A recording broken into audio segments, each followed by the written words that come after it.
Nós podemos abrir nossas Bíblias novamente agora para Gálatas, capítulo 2. Vamos continuar onde deixamos semana passada.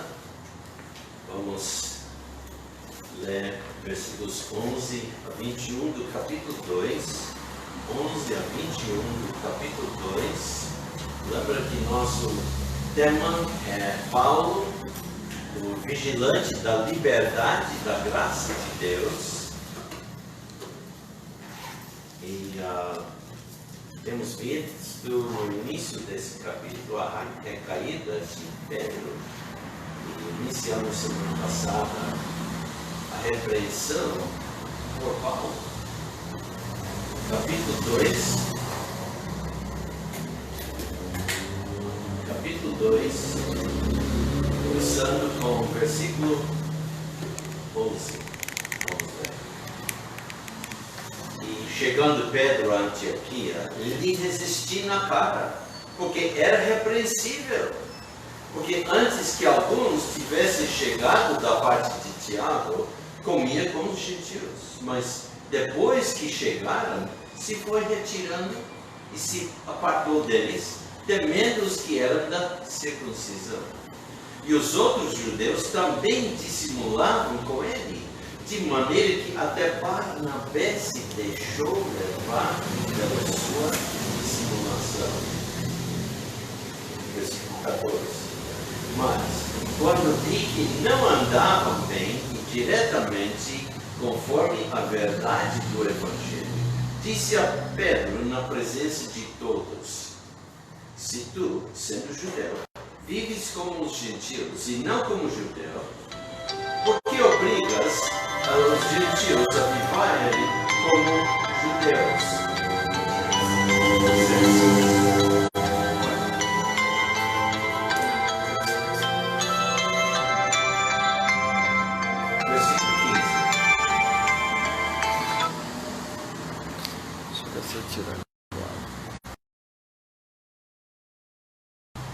Versículo 15. Versículo 15.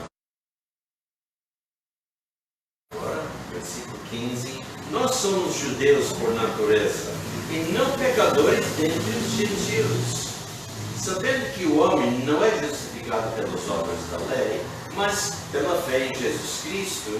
Temos também crido em Cristo Jesus, para sermos justificados pela fé em Cristo, e não pelas obras da lei. Porquanto, pelas obras da lei, nenhuma carne será justificada. Pois, se nós, que procuramos ser justificados em Cristo, nós mesmos também somos achados pecadores, é porventura Cristo ministro do pecado? De maneira nenhuma. Porque se torno a edificar aquele que destruí, constituo-me a mim mesmo transgressor. Porque eu, pela lei, estou morto para a lei, para viver para Deus. Já estou crucificado com Cristo, e vivo, não mais eu, mas Cristo vive em mim. E a vida que agora vivo na carne, vivo-a pela fé do Filho de Deus, o qual me amou e se entregou a si mesmo por mim. Não aniquilo a graça de Deus, porque se a justiça provém da lei, segue-se que Cristo morreu em vão. Muito bom.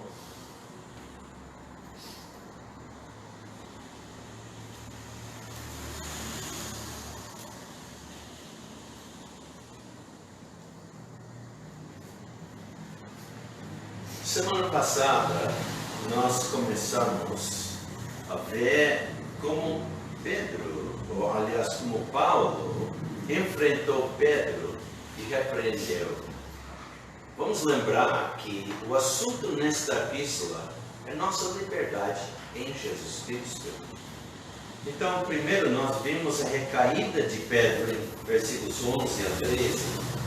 E semana passada começamos a ver a repreensão por Paulo a Pedro. Notamos que Paulo baseou toda a repreensão sobre doutrina. mencionei que há 5 doutrinas que foram negadas por Pedro por causa da sua separação dos gentios. Vimos 2 semanas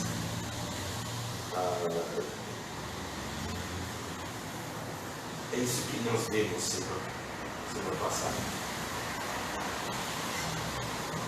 Primeiro, nós vimos a primeira doutrina era a unidade da igreja. Vendo aqui em versículo 14, mas quando vi que não andavam bem diretamente conforme a verdade do Evangelho, disse a Pedro na presença de todos: se tu, sendo judeus, vives como os gentios e não como judeus, porque obrigas os gentios a viverem como judeus divididos. Né? Então,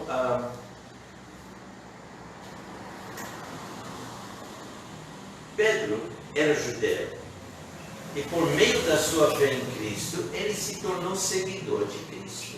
Uma vez que Cristo formou sua igreja, como registrado em Atos capítulo 2, Pedro fazia parte dela. E na igreja não há distinções entre povos, judeus e gentios. Vimos isso, por exemplo, em Gálatas capítulo 3, versículo 28. Que diz: porque todos sois filhos de Deus pela fé em Cristo Jesus. Porque todos quantos fostes batizados em Cristo, já vos revestistes de Cristo. Nisto não há judeu nem grego, não há servo nem livre, não há macho nem fêmea, porque todos vós sois um em Cristo Jesus. Referi semana passada a Atos capítulo 10 e capítulo 15, notando como o Senhor ensinou a Pedro a importante lição de que não há diferença entre judeu crentes e gentil crentes. Foi Pedro mesmo que disse em Jerusalém, durante o concílio, em Atos 15, versículo 9, não fez diferença alguma entre eles e nós, purificando os seus corações pela fé, entendido como purificou nossos corações. A segunda doutrina que Pedro negou com sua ação foi justificação pela fé. Gastamos muito tempo nisso semana passada. Notamos que esta é a primeira vez em que a palavra justificação aparece nessa carta e nos escritos de Paulo. Justificação pela fé, lembra, foi a palavra de ordem da reforma. E é importante que entendamos essa doutrina. Inclui, semana passada, 2 versículos. Jó, capítulo 9, versículo 2. Na verdade, sei que assim é, porque como se justificaria o homem para com Deus? Uma pergunta retórica. E que todos os homens devem entender que o homem não pode se justificar.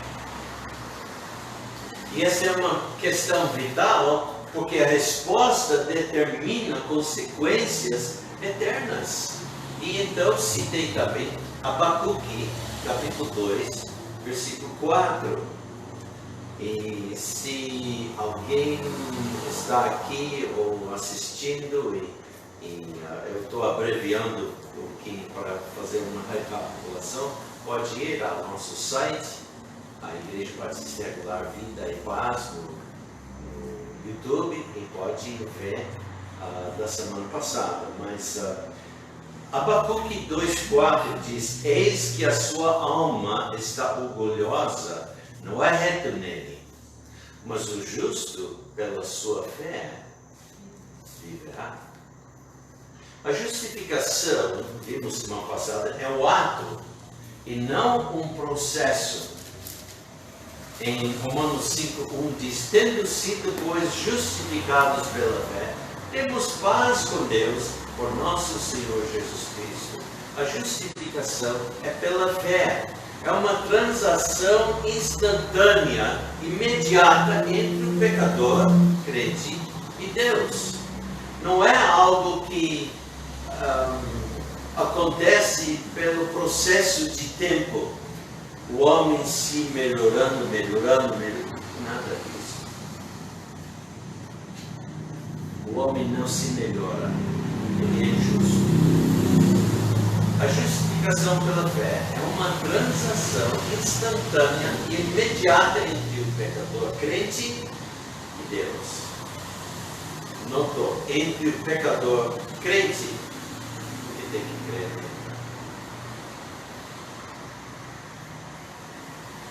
O injusto não pode justificar-se a si mesmo. Lembra? Em Romanos 8:33 diz: é Deus quem os justifica. É Deus quem os justifica. Deus, em sua graça, colocou nossos pecados sobre Cristo. Eu digo nossos pecados. Lembra, Cristo morreu pelo mundo, por todos. Mas cada indivíduo tem que crer nele e na obra dele para receber a salvação. Fazendo isso, então, imediato, Deus, em sua graça, colocou nossos pecados sobre Cristo.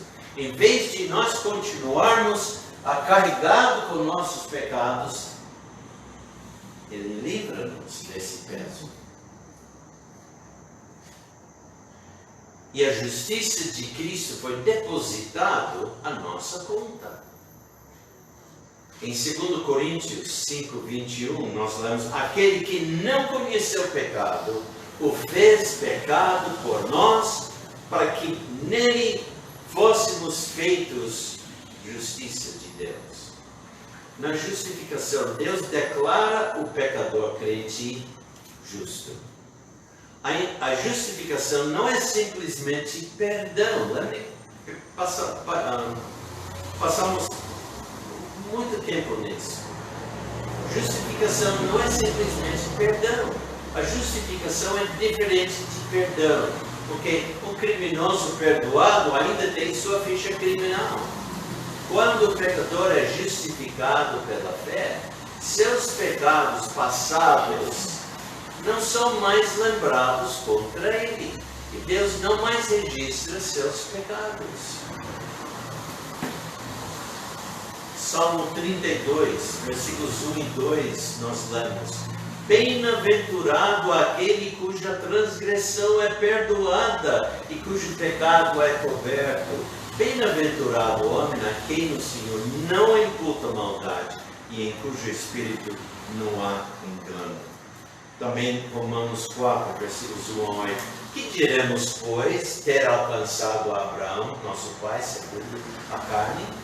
Porque se Abraão foi justificado pelas obras, tem de que se gloriar, mas não diante de Deus.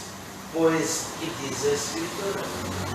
Creu Abraão em Deus, e isso lhe foi imputado como justiça, sua fé. Ora, aquele que faz qualquer obra, não lhe é imputado galardão segundo a graça, mas segundo a dívida. Mas aquele que não pratica, mas crê naquele que justifica, o ímpio, a sua fé lhe é imputado como justiça. Assim também Davi declara: bem-aventurado o homem a quem Deus imputa a justiça sem as obras, dizendo: bem-aventurados aqueles cujas maldades são perdoados e cujos pecados são cobertos. Bem-aventurado o homem a quem o Senhor não imputa o pecado. Romanos 4, 1 a 8. Deus justifica os pecadores, não pessoas boas. Quando Pedro se separou dos gentios, ele estava negando a verdade da justificação da fé, porque ele estava dizendo: nós, judeus, somos diferentes e melhor que os gentios. No entanto, tanto judeus quanto gentios são pecadores todos e só podem ser salvos pela fé em Cristo. Romanos 3, versículos 22 e 23 diz: isto é, a justiça de Deus pela fé em Jesus Cristo para todos e sobre todos os que creem. Porque não há diferença, porque todos pecaram e destituídos estão da glória de Deus. E por isso, mais uma razão por que precisamos ser justificados por Ele. Somos destituídos.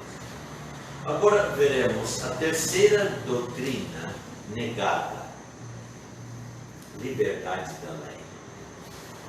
Gálatas, versículos 17 e 18 diz: pois, se nós que procuramos ser justificados em Cristo, nós mesmos também somos achados pecadores, é porventura Cristo ministro do pecado? De maneira nenhuma. Porque se torno a edificar aquilo que destruí, constituo-me a mim mesmo transgressor.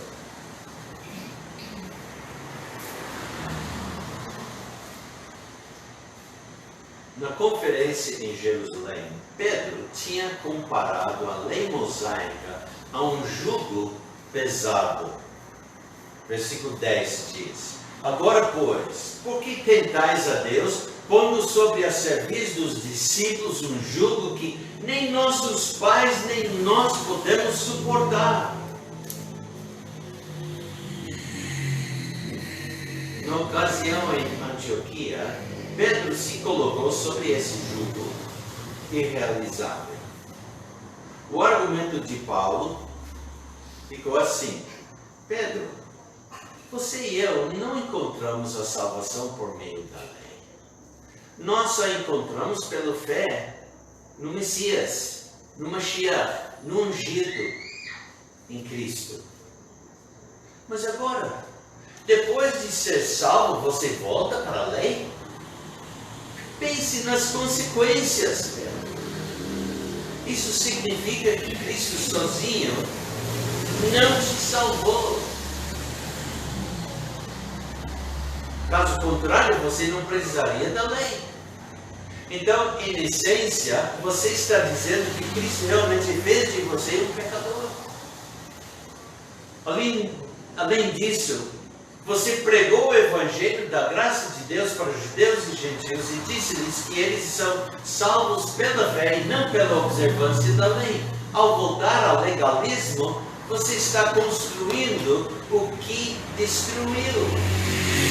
Isso significa que você pecou ao derrubá-lo, para começar a derrubar a lei. Paulo argumentou a partir da própria experiência de Pedro sobre a graça de Deus. Voltar às obras da lei é negar tudo que Deus fez por ele e por meio dele. Paulo, como nós lemos em Gálatas capítulo 5, versículo 1,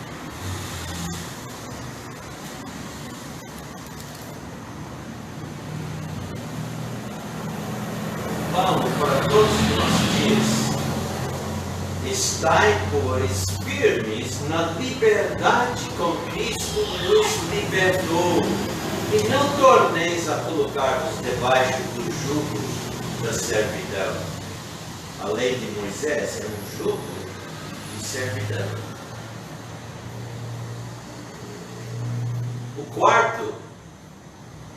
A quarta doutrina afetado é o próprio Evangelho, as boas novas da salvação. Veremos versículos 19 e 20, capítulo 2. Capítulo 2, versículos 19 e 20, que diz: porque eu, pela lei, estou morto para a lei, para viver para Deus. Já estou crucificado com Cristo e vivo, não mais eu, mas Cristo vive em mim. E a vida que agora vivo na carne, vivo-a pela fé do Filho de Deus, o qual me amou e se entregou a si mesmo por mim.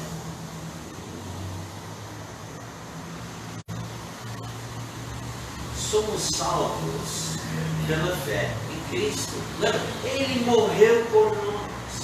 E vivemos pela fé em Cristo. Ele vive em nós.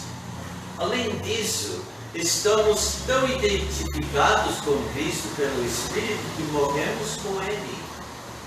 Podemos ler, por exemplo, Romanos capítulo 6. Isso significa que estamos mortos para a lei.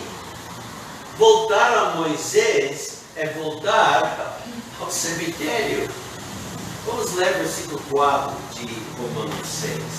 Vamos ler apenas um versículo. Capítulo 6, versículo 4. Romanos 6, versículo 4. Diz: de sorte que fomos sepultados com Ele pelo batismo na morte, para que, como Cristo foi ressuscitado dentre os mortos, pela glória do Pai, assim andemos nós também em novidade de vida. Temos uma vida nova, e uma vez que vivemos pelo seu poder da ressurreição, não precisamos mais da ajuda da lei. A lei não nos ajuda. Lembra? A lei apenas condena.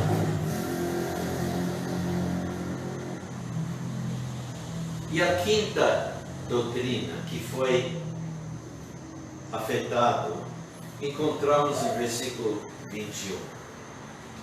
Não aniquilo a graça de Deus, porque se a justiça provém da lei, segue-se que Cristo morreu em vão. Qual é essa doutrina? A própria graça de Deus. Os judaizantes queriam misturar lei e graça, mas Paulo nos diz que isso é impossível.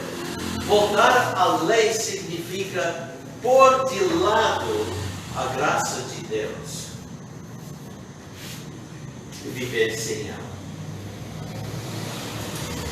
Pedro experimentou a graça de Deus em sua própria salvação e proclamou a graça de Deus em seu próprio ministério.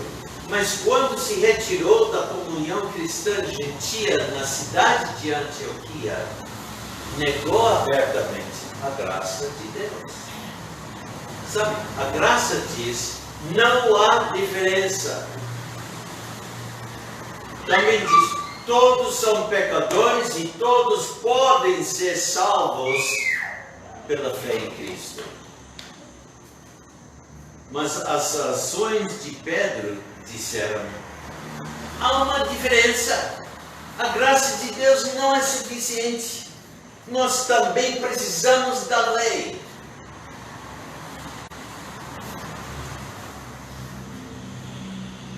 E nós vimos aqui em versículo 21, Gálatas 2, retornar a lei anula a cruz. Não aniquilo a graça de Deus, porque se a justiça provém da lei, segue-se que Cristo morreu em vão. A lei diz, faça. O que diz a graça? Feito. Duas letras F. A lei diz, faça. Esperando, talvez, ser salvo. E nunca pode se satisfazer. Enquanto que a graça diz, feito pelo Senhor Jesus Cristo. Quando Cristo estava na cruz, e antes que morreu, Ele disse, está consumado. João capítulo 19, versículo 30. Este foi o grito da vitória de Cristo. Nós lemos em Efésios capítulo 2. Efésios 2, versículo 8. Efésios 2, versículo 8. Nós lemos, porque pela graça sois salvos, por meio da fé. Isso não vem de vós, é dom de Deus.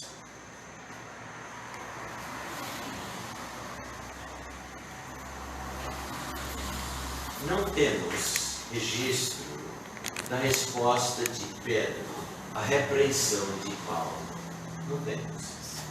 Mas as Escrituras indicam para nós que ele admitiu seu pecado e foi restaurado a comunhão, mais uma vez, a comunhão dentro dos irmãos lá em Antioquia,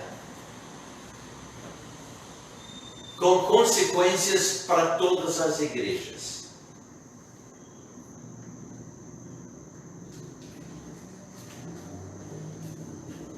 Ao ler e estudar as duas epístolas escritas por Pedro, não encontramos nenhum desvio do Evangelho da graça de Deus. De fato, o tema de 1 Pedro é o quê? A verdadeira graça de Deus. Em 1 Pedro, capítulo 5, 1 Pedro, capítulo 5,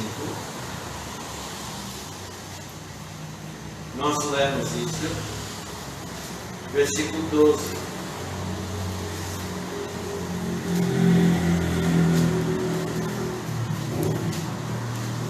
Pedro, capítulo 5, versículo 12.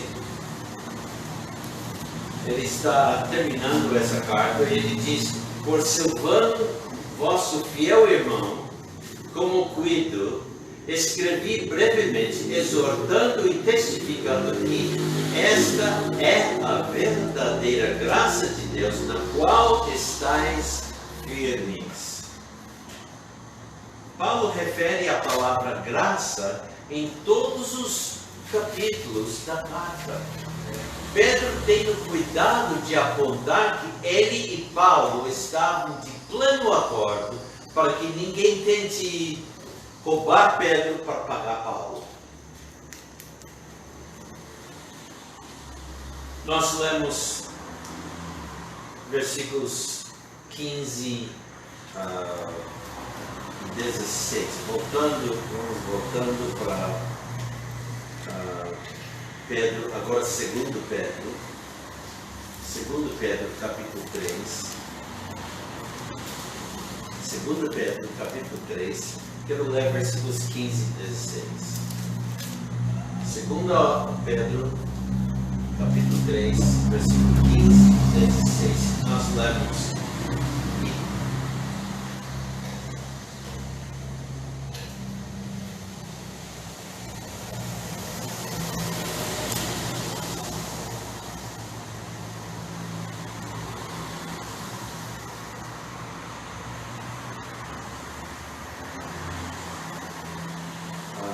que é a primeira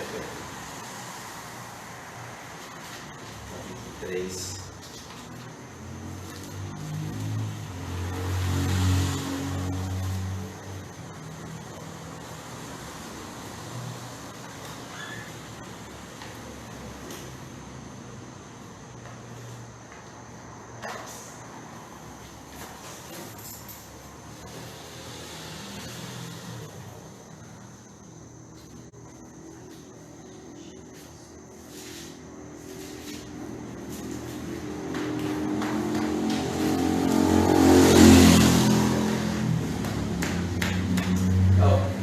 Segundo Pedro, capítulo 3, eu estava olhando no capítulo 2.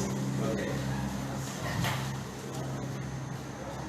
2 Pedro, capítulo 3, versículo 15. E tendo por salvação a longanimidade de nosso Senhor, como também o nosso amado irmão Paulo vos escreveu, segundo a sabedoria que lhe foi dada. Falando disto, como em todas as suas epístolas, entre os quais há pontos difíceis de entender, que os indoutos e inconstantes torcem, igualmente as outras escrituras, para sua própria perdição. Então ele está indicando que os dois estavam em plena comunhão, plena entendimento. Tendo chegado até aqui em nosso estudo de Gálatas, vamos descobrir que há algo que requer de nós. E semana que vem veremos nossa resposta ao assunto da liberdade da graça